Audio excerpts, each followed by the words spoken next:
नमस्कार। संपूर्ण हृदय शुद्धिकरण चिकित्साओं के अंतर्गत डायबिटीज या मधुमेह की चिकित्सा माधोबाग में कॉम्प्रिहेंसिव डायबिटिक केयर के माध्यम से की जाती है। माधोबाग की चिकित्सा पद्धतियों को समझने से पहले हम डायबिटीज को ठीक से समझने की कोशिश करेंगे। डायबिटीज अक्सर दो तरीके का या दो प्रकार का देखा जाता है, एक टाइप 1 और दूसरा टाइप 2। बहुत सारे रुग्णों को उन्हें कौन सा डायबिटीज है इसके बारे में जानकारी नहीं होती, इसलिए यह समझना आवश्यक है कि टाइप 1 और टाइप 2 में अंतर क्या है। सबसे पहला पॉइंट, टाइप 1 ये जो डायबिटीज है ये अक्सर सोसाइटी में 5 से 10% लोगों को होते हुए दिखाई देता है। वही टाइप 2 डायबिटीज ये 90 से 95% लोगों को होते हुए दिखाई देता है। दूसरा अंतर यह है कि टाइप 1 का डायबिटीज ये अक्सर शरीर में उम्र के 30 साल के पहले विकसित होता है। वही टाइप 2 डायबिटीज ये उम्र के 30 साल के बाद शरीर में विकसित होता है। तीसरा अंतर यह है कि टाइप 1 डायबिटीज जो है ये रुग्ण पतले होते हैं, यानी उनका वजन कम होता है। वही टाइप 2 के पेशेंट उनका शरीर मोटापा यानी उनके शरीर में ओबेसिटी और उनका वजन ये नॉर्मल से ज़्यादा होता है। चौथा और सबसे इंपॉर्टेंट अंतर यह है कि टाइप 1 के रुग्णों में शरीर में इंसुलिन की मात्रा नॉर्मल से भी कम होती है या इंसुलिन शरीर में बनता ही नहीं। वही टाइप 2 के पेशेंट्स में शरीर में इंसुलिन की मात्रा नॉर्मल या नॉर्मल से भी अधिक हो सकती है। अब हम समझने का प्रयास करेंगे कि इंसुलिन का शरीर में काम क्या होता है। जैसे ही हम कुछ खाना खाते हैं वैसे ही उस खाने में से जो शक्कर है या जो कुछ ग्लूकोज के अंश है वो अंश आपके स्टमक में से आपके खून में पहुंचने लगते हैं। जैसे ही ये शक्कर या ग्लूकोज स्टमक में से खून में पहुंचने लगता है वैसे ही पैंक्रियाज नामक एक ग्रंथि से इंसुलिन नामक एक हार्मोन आपके खून में पहुंचने लगता है। अब हमें यह समझना होगा कि शक्कर की जरूरत हमें खून में या आपकी रक्तवाहिकाओं में नहीं है, बल्कि उस शक्कर का इस्तेमाल मांसपेशियों के अंदर होने वाला है और इसीलिए इस शक्कर को मांसपेशियों के अंदर भेजना बहुत ज्यादा आवश्यक है। इस शक्कर को मांसपेशियों के अंदर भेजने का काम इंसुलिन नामक हार्मोन करता है।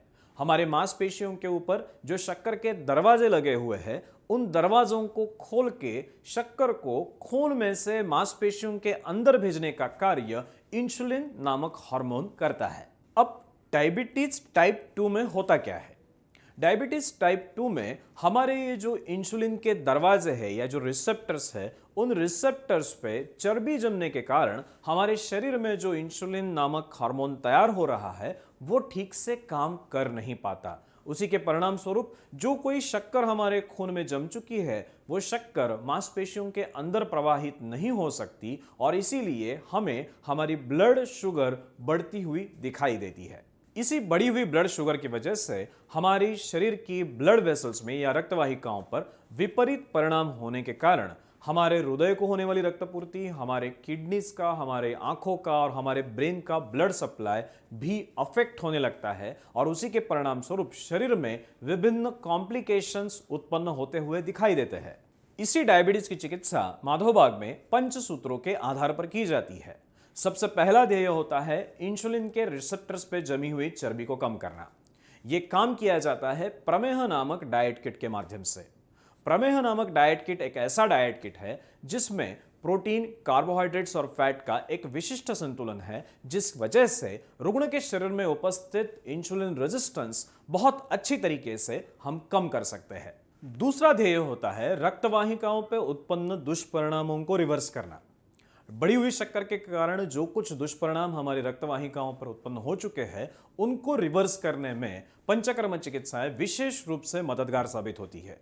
इन पंचकर्म चिकित्साओं में स्नेहन, स्वेदन और बस्ती ये 3 चिकित्साएं मुख्य रूप से कॉम्प्रिहेंसिव डायबिटिक केयर के अंतर्गत हम रुग्णों पर करते हैं। पंचकर्म चिकित्साओं के बाद तीसरा सूत्र आता है हर्बल मेडिसिन का।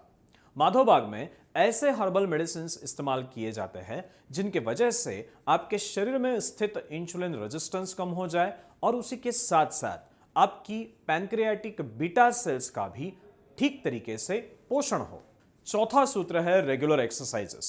माधोबाग में डायबिटिक के पेशेंट्स को विशिष्ट एक्सरसाइज करने की सलाह दी जाती है, जिनके वजह से रक्त की शर्करा पे नियंत्रण पाना बहुत ही आसान हो जाता है। इन्हीं 4 सूत्रों का निरंतर पालन करने की वजह से रुग्ण के शरीर में अनुकूल बदलाव दिखाई देते हैं। इन्हीं बदलावों को प्रमाणित करने के लिए माधोबाग में निरंतर जांचों का इस्तेमाल हम करते हैं, जो माधोबाग की चिकित्साओं का 5वां सूत्र है। जांचों में self monitoring of blood glucose और HbA1c के माध्यम से हमें रुग्ण के शरीर में डायबिटीज की स्थिति का अंदाजा आता है। जैसे ही हम देखते हैं कि रुग्ण के खून की शक्कर या ब्लड शुगर लेवल्स कम हो रहे हैं, हम रुग्ण के एलोपैथी की दवाइयां कम करना शुरू करते हैं। धीमे धीमे जैसे माधोबाग की चिकित्साएं शुरू हो जाती है और समय के साथ साथ उसकी शुगर लेवल्स कम होने लगती है, वैसे ही एक दिन आता है जब उस रुग्ण के शरीर की एलोपैथी के ऊपर निर्भरता पूरी तरह से खत्म हो जाती है। ऐसी स्थिति में हम उन रुग्णों को ग्लूकोज टॉलरेंस टेस्ट के लिए भेजते हैं। ग्लूकोज टॉलरेंस टेस्ट एक ऐसी जांच है जिस जांच में रुग्ण को 75 ग्राम शक्कर देने के बाद उसके खून में होने वाले शक्कर के बदलावों को नापा जाता है। अगर कोई व्यक्ति डायबिटीज से पूरी तरह से मुक्त हो चुका है तो उस रुग्ण की ग्लूकोज टॉलरेंस टेस्ट निगेटिव आती हुए दिखाई देती है। आज तक माधोबाग ने हजारों से अधिक रुग्णों को मधुमेह से पूरी तरह से मुक्त किया है। तो इसी तरह से आप भी आपके व्याधि से मुक्त हो सकते हो। तो चलो माधोबाग की राह पे चलते हैं। आपके साथ माधोबाग है ना।